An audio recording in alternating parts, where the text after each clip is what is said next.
Welcome to FNGMAT's Ask Atul Joe series. In today's episode, I will share 3 qualities to ensure that your post-MBA goals essay meet the expectations of the admissions team. Number 1, the cliché. There's a reason why you see certain phrases, features from the MBA curriculum, and even the concluding lines getting repeated again and again.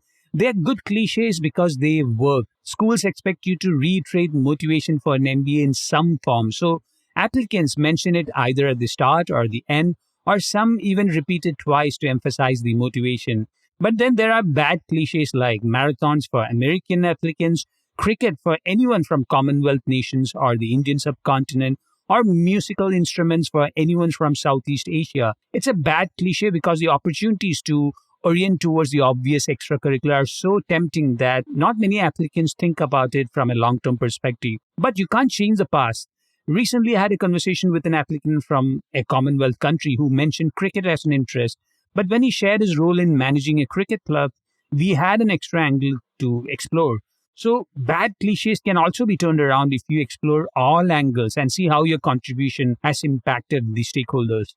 If you need expert guidance with your post-MBA goals essay narrative, contact me, Atul Jose, at store.fngmat.com/contact-fngmat.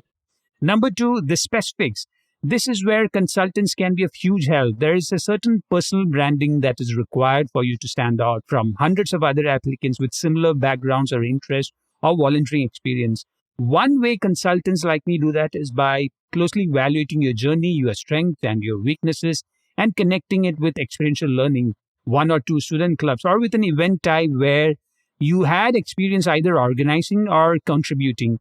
I also spend a lot of time evaluating the curriculum and seeing if it's relevant to the client's experience. Many don't need beginner level courses in finance if they are from the industry. So mentioning any generic lines about core courses or curriculum is a wasted opportunity. It's always better to focus on the specifics and articulate how that course or experiential learning will offer value. Number 3, the motivation. The challenge I've noticed when applicants write about the curriculum or student clubs is that many student clubs are inactive online. There's a standard groups page with just the profile picture of the member and their titles. Many dismiss this page without realizing that the name and the title are sufficient to network through LinkedIn and connect.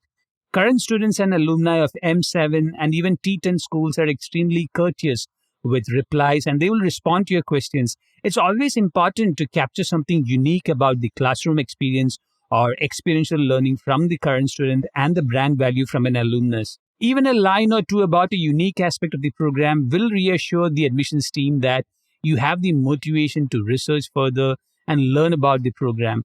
The tougher the information is to capture, the more you are showing your motivation.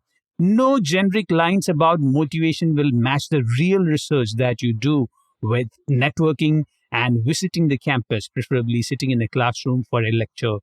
Balance your post-MBA goals essay with the cliched lines, the specifics, and the motivation by mapping your journey, your experience, and your post-MBA goals with what the MBA program can offer. If you need help in editing your post-MBA goals essay, subscribe to FNGMAT's One Essay Editing at store.fngmat.com/one-essay-editing.